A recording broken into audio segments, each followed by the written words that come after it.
Have you ever been in a room when the lights suddenly go off and everything becomes dark? जब अचानक कमरे की light चली जाती है और सब कुछ डार्क हो जाता है और आप बिल्कुल कुछ नहीं देख पाते हैं, लेकिन थोड़ी ही देर बाद हम कमरे को रोशन करके इस टेम्परेरी अंधेरे को दूर कर देते हैं और सब कुछ पहले जैसा हो जाता है।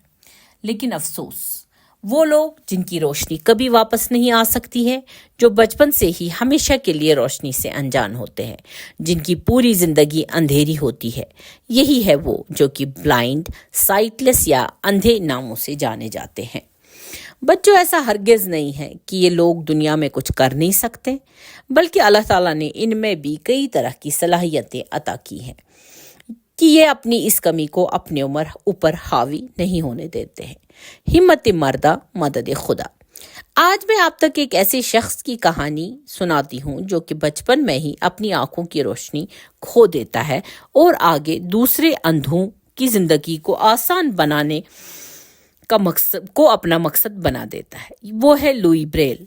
बच्चों, आज का सबक है the man who empowered the blinds, यानी खुद एक नाबीना यानी अंधा होकर भी दूसरे अंधों को एम्पावर करना उसने अपनी जिंदगी का गोल बना दिया। So let us start our lesson. Louis Braille France के एक छोटे से गांव कॉपरवी में 4 जनवरी 1809 में पैदा हुए। लुई का बाप मॉन्सियर ब्रेल, जो कि हार्नेस यानी घोड़े का जीन और सैडल यानी घोड़े के ऊपर बैठने की सीट बनाते थे। लुई अक्सर अपने बाप के कारखाने पे शौकिया तौर जाते थे। 3 साल के थे कि उसने अपने बाप की नकल करके अपने हाथ में ऑल यानी सवा, जिससे आमतौर पर मोची चपले सीते हैं, उठा दिया और उससे खेलने लगा कि अचानक यही सवा उसकी आंख पर लग गया कि दोनों आंखों की रोशनी चली गई। अब लुई पूरी तरह से अंधा हो गया, क्योंकि लुई का बाप इसको तालीम से नवाजना चाहता था। इसलिए बाप की मदद से अल्फाबेट्स को पढ़ना सीखा, जो कि इसने लकड़ी में काव यानी नक्श किया हुआ लिखा था। नाबीना होके भी लुई एक होनहार और इंटेलिजेंट बच्चा था। 8 साल की उम्र में वो अपने गांव के स्कूल में जाने लगा, जहां पर वो सुनने और समझने में कोई कसर नहीं छोड़ता, बल्कि लिखने और पढ़ने में वो पूरी तरह से अनजान था। अगर स्कूल और पढ़ाई के साथ इसका लगाव न रहता, सोसाइटी इसको भीख मांगने पे मजबूर करती, क्योंकि इस जमाने में ऐसे लोगों का रोजगार कमाने का जरिया भीख मांगना ही था। अपने बाप और लोकल प्रीस्ट की मदद से लुई का admission national institute for blind children in Paris में हुआ, जो कि दुनिया का पहला ब्लाइंड स्कूल था, जहां पर अंधों के पढ़ने की सिर्फ 14 बुक्स थी, जिन पर उभरे हुए अल्फाज लिखे गए थे, जो कि हाथों से फील होते थे। इनको पढ़ना अंधों के लिए एक बहुत ही बड़ा स्ट्रगल था, लेकिन लुई ने सख्त मेहनत करके इनसे काफी कुछ सीख लिया।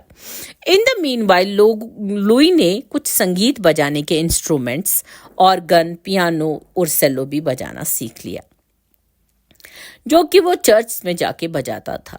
1821 में चार्ल्स बाबियर नाम के एक सिपाही ने नाइट राइटिंग के बारे में एक अखबार में छपवा दिया, जो कि लुई के एक दोस्त ने अखबार पढ़ाकर सुनाई थी। ये एक ऐसी तकनीक थी जो कि सिपाहियों के लिए बनाई गई थी, ताकि वो कुछ सीक्रेट इंफॉर्मेशन रात को बिना पढ़े ही हाथों से फील कर सके। लुई को इस तकनीक के बारे में जानते ही एक उम्मीद की किरण नजर आने लगी। लुई ने चार्ल्स बाबियर से मिलकर ये मेथड डिस्कस किया। चार्ल्स बाबियर ने लुई को अच्छी तरह एक्सप्लेन किया और लुई इस पर खुद काम करने लगा।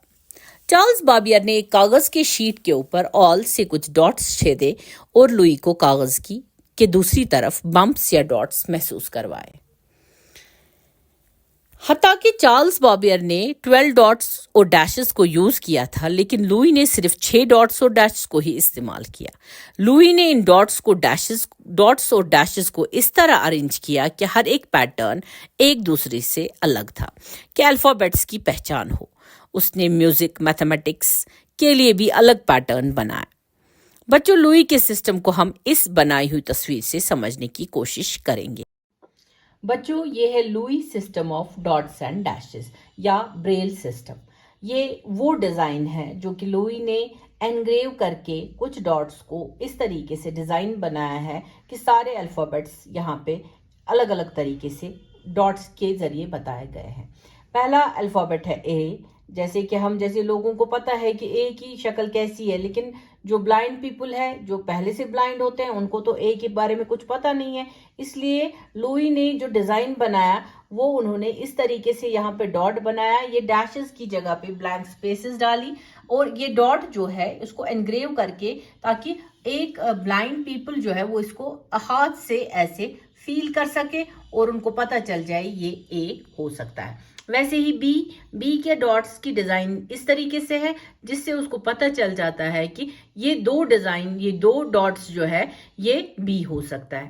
ویسے ہی اسی طریقے سے ڈی کے 3 ڈاٹس، ان کو بھی انگریو کر کے اس طریقے سے، اور ڈیشز ہم جیسے لوگوں کو سمجھانے کے لیے دکھائے گئے ہیں. ادروائز بلائنڈ پیپل کو یہ پتہ ہے کہ یہ جو ڈیشز ہے یہ یہاں پہ بلینک ہے، اور ڈاٹس کا جو ڈیزائن ہے، ڈیزائن کے اکارڈنگ ان کو الفابیٹس کی سمجھ آتی ہے. چونکہ پہلے بھی میں نے آپ لوگوں کو بتایا تھا کہ میتھمیٹکس اور میوزک کے لیے بھی لوئی بریل نے کچھ الگ طریقے کا ڈیزائن بنایا تھا، وہ بھی اسی طریقے سے ہے.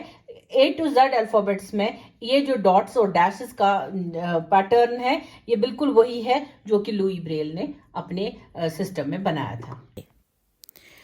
لوئی کا بنایا ہوا سسٹم اندھوں کے لیے بڑا ہی کارگر ثابت ہو گیا، مگر لوئی کے جیتے جی اس سسٹم کو کچھ خاص اہمیت نہ ملی.